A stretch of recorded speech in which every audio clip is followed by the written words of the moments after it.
Skills వర్సిటీలో foreign language కూడా నేర్పించేందుకు తాము సిద్ధమన్నారు మంత్రి వివేక్. ఫారెన్ లాంగ్వేజ్ నేర్చుకుంటే విదేశాల్లో ఉద్యోగ అవకాశాలు ఎక్కువ అన్నారు. ఉదయం ఢిల్లీలో కేంద్ర మంత్రి జయంత్ చౌదరితో భేటీ అయ్యారు మంత్రి వివేక్ వెంకటస్వామి. పెద్దపల్లి ఎంపీ వంశీకృష్ణ తెలంగాణలో ITI hubs, skills development centres ఏర్పాటుకు సహకరించాలని కేంద్ర మంత్రికి రిక్వెస్ట్ చేశారు.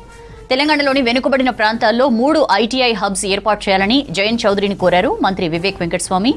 యువతకు సాధికారత, ఉపాధి అవకాశాల పెంపు, వృత్తి శిక్షణ వ్యవస్థలను బలోపేతం చేయడం కోసం సహకరించాలని విజ్ఞప్తి చేశారు.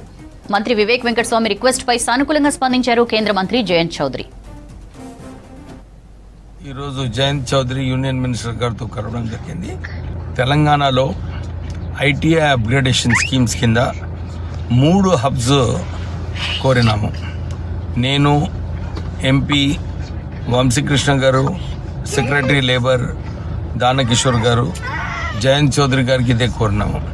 తెలంగాణలో స్కిల్ యూనివర్సిటీ వస్తుంది, మాకు ఇంకా ఎక్కువ స్కీమ్స్ రాష్ట్రానికి వర్ధిస్తే బాగుంటుంది అని చెప్పి ఈ 3 హబ్స్ కూడా మేము కోరడం జరిగింది.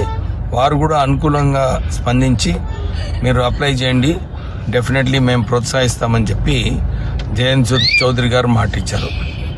దాంతోపాటు స్కిల్ యూనివర్సిటీలో గవర్నమెంట్ ఆఫ్ ఇండియాతో పాటు ఒక స్కిల్ డెవలప్మెంట్ సెంటర్ పెట్టి ఇక్కడ ఫారెన్ లాంగ్వేజెస్ కూడా నేర్పించడానికి యూనియన్ మినిస్టర్ గారు సిద్ధమయ్యారు.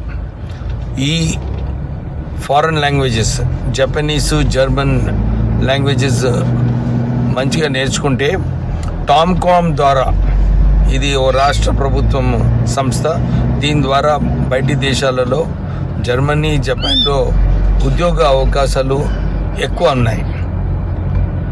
తర్వాత జయంత్ చౌదరి గారు ఇది కూడా అగ్రీ చేసినారు.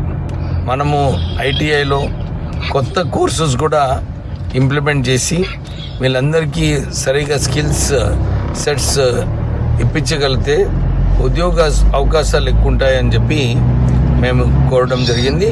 వారు కూడా వెరీ పాజిటివ్గా స్పందించారు.